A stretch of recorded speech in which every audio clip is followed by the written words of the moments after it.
અમદાવાદના જુહાપુરામાં એએમસીએ આકરી કાર્યવાહી કરી છે. હત્યાના આરોપીના ગેરકાયદેસર બાંધકામ તોડી પાડવામાં આવ્યું હતું. મહત્વનું છે કે 4 ઓગસ્ટના દિવસે સુફિયાન નામના યુવકની હત્યા થઈ હતી. પાનની પિચકારી મારવા બાબતે થયેલી બોલાચાલી જોતજોતામાં હત્યામાં ફેરવાઈ ગઈ હતી, જેમાં પોલીસે એક મહિલા સહિત 6 આરોપીઓની ધરપકડ કરી હતી. ત્યારે સમગ્ર મામલે અમદાવાદ મનપા દ્વારા આરોપીઓના ગેરકાયદેસર બાંધકામને તોડી પાડવામાં આવ્યું હતું.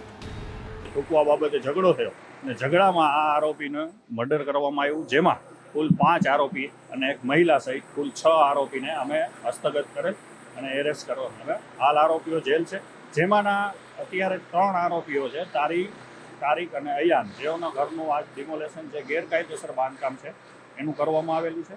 ત્યારબાદ એક બીજા મુઝફ્ફર કરીને શાહરૂખ રૂપે મુઝફ્ફર ખલીફા છે, એમનું પણ ગેરકાયદેસર બાંધકામ છે, જેનું આજરોજ ડિમોલેશન કરવામાં આવે છે. અમદાવાદના જુહાપુરામાં એએમસીએ આકરી કાર્યવાહી કરી છે. હત્યાના આરોપીના ગેરકાયદેસર બાંધકામ તોડી પાડવામાં આવ્યું હતું. મહત્વનું છે કે 4 ઓગસ્ટના દિવસે સુફિયાન નામના યુવકની હત્યા થઈ હતી. પાનની પિચકારી મારવા બાબતે થયેલી બોલાચાલી જોતજોતામાં હત્યામાં ફેરવાઈ ગઈ હતી, જેમાં પોલીસે એક મહિલા સહિત 6 આરોપીઓની ધરપકડ કરી હતી. ત્યારે સમગ્ર મામલે અમદાવાદ મનપા દ્વારા આરોપીઓના ગેરકાયદેસર બાંધકામને તોડી પાડવામાં આવ્યું હતું.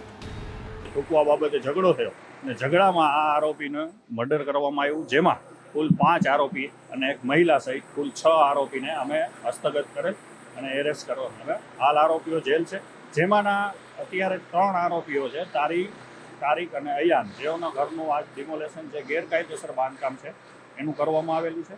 ત્યારબાદ એક બીજા મુઝફ્ફર કરીને શાહરૂખ રૂપે મુઝફ્ફર ખલીફા છે, એમનું પણ ગેરકાયદેસર બાંધકામ છે, જેનું આજરોજ ડિમોલેશન કરવામાં આવે છે.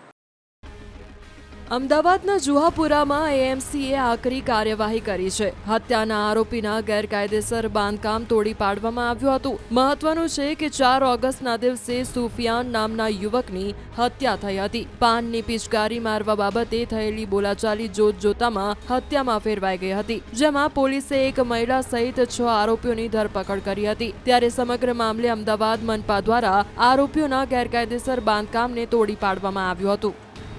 રોકવા બાબતે ઝઘડો થયો અને ઝઘડામાં આ આરોપીને મર્ડર કરવામાં આવ્યું, જેમાં કુલ 5 આરોપી અને એક મહિલા સહિત કુલ 6 આરોપીને અમે હસ્તગત કરેલ અને એરેસ્ટ કરવામાં આવે. હાલ આરોપીઓ જેલ છે, જેમાંના અત્યારે 3 આરોપીઓ છે, તારીક અને અયાન, જેઓના ઘરનું આજ ડિમોલેશન છે, ગેરકાયદેસર બાંધકામ છે એનું કરવામાં આવેલું છે. ત્યારબાદ એક બીજા મુઝફ્ફર કરીને શાહરૂખ રૂપે મુઝફ્ફર ખલીફા છે, એમનું પણ ગેરકાયદેસર બાંધકામ છે, જેનું આજરોજ ડિમોલેશન કરવામાં આવે છે.